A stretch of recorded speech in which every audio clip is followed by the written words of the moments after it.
Welcome to the Focusing the Presidential Debates initiative.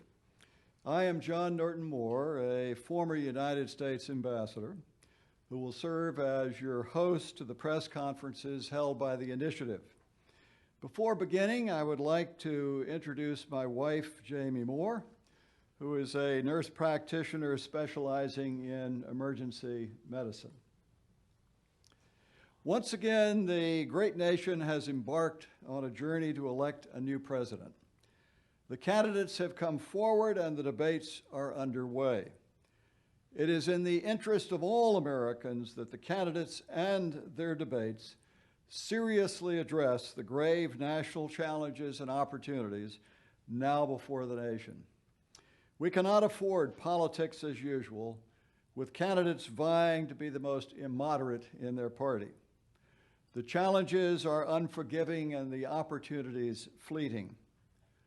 The experts participating in this initiative are deeply concerned about the problems facing this great nation and have come together to present suggestions and raise questions for the presidential candidates, Democrat and Republican alike.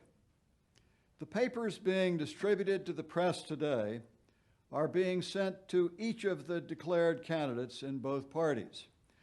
The campaign organization of each candidate, as well as the Democratic National Committee and the Republican National Committee, have also been notified of this initiative and invited to send a representative to the press conferences. Each paper reflects the view of the presenter. There has been no effort to coordinate views, nor is any presenter responsible for the views expressed by other presenters. Some of these papers may appeal more to Democratic candidates, and some may appeal more to Republican candidates. The subjects, however, have been chosen for their national importance and the presenters for their recognized expertise. It is hoped that as the debates progress in and between both parties, that the candidates and the nation more broadly will reflect on the range of serious problems and will consider the questions and/or specific recommendations presented in these papers. We here today are not able to individually participate in the debates, but we hope to be heard by the candidates and the American people through the great institution of America's free press. It is in that spirit that we have invited you today to this press conference at the National Press Club. This initiative is holding 3 press conferences at the National Press Club from noon to 3 p.m. each day. Today, after reviewing priority national problems and opportunities, we will focus on issues concerning economic growth and domestic policy. Next Thursday, October 22nd, we will focus on foreign and defense policy. And finally, Friday, October 23rd, we will focus on the criminal justice system, community policing, and reducing crime. All of the expert papers are already online at the initiative website, which is www.focusingthepresidentialdebates.com. Each of our presenters today will speak for approximately 24 minutes and then leave time for questions and answers from the press or representatives of the candidates or parties who have been invited. Let's start by looking at priority national problems. A partial list, and only partial list, of critical national problems and opportunities includes bullet, restoring the American economy to substantially higher levels of sustained economic growth. This growth goal is critical for our effectiveness in meeting almost all other national goals and must be one of the nation's highest priorities. Bullet, restoring the United States military and defense communities to robust strength. Bullet, enhancing United States credibility and effectiveness in foreign affairs.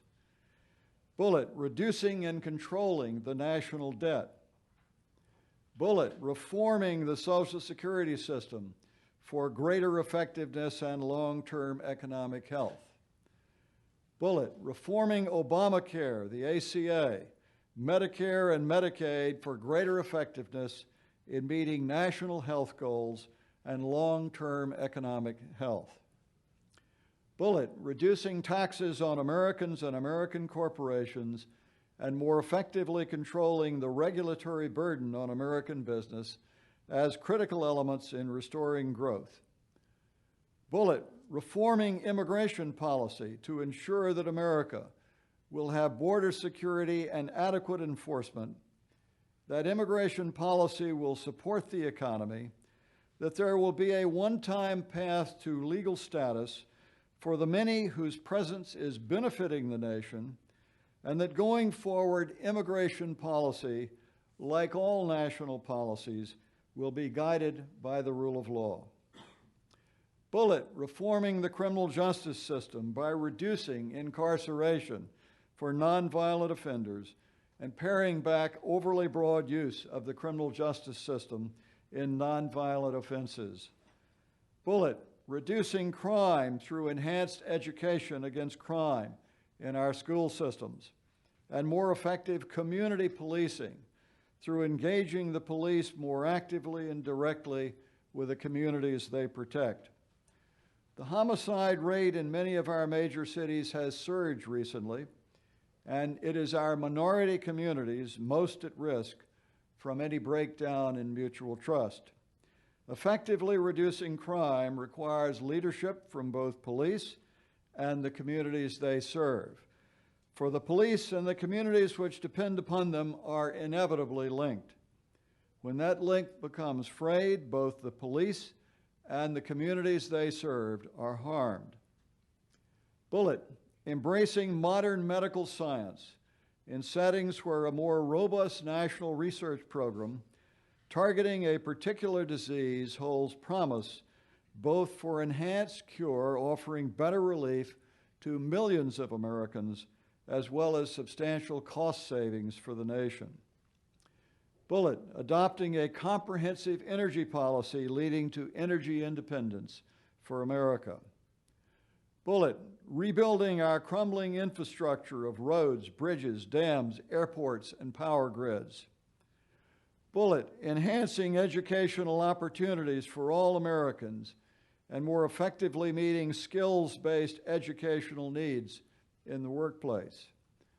Bullet, more effectively promoting abroad the core American values of democracy and the rule of law. Bullet, re-energizing our national commitment to protection of the environment, including addressing the problem of global warming, but as with all government actions, doing so through cost-benefit effective measures. Bullet, ending tax and other laws discriminating against the family. Government action should only strengthen and support the family. Bullet, restoring a normal budgeting process in the Congress of the United States. Bullet, paying greater attention to right-sizing government and reducing government failure, including revitalizing the role of the states in our federal system. And finally, assisting the process of forming a new administration by streamlining the appointment and confirmation process. To review this list is to appreciate the enormous challenge faced by the next President of the United States.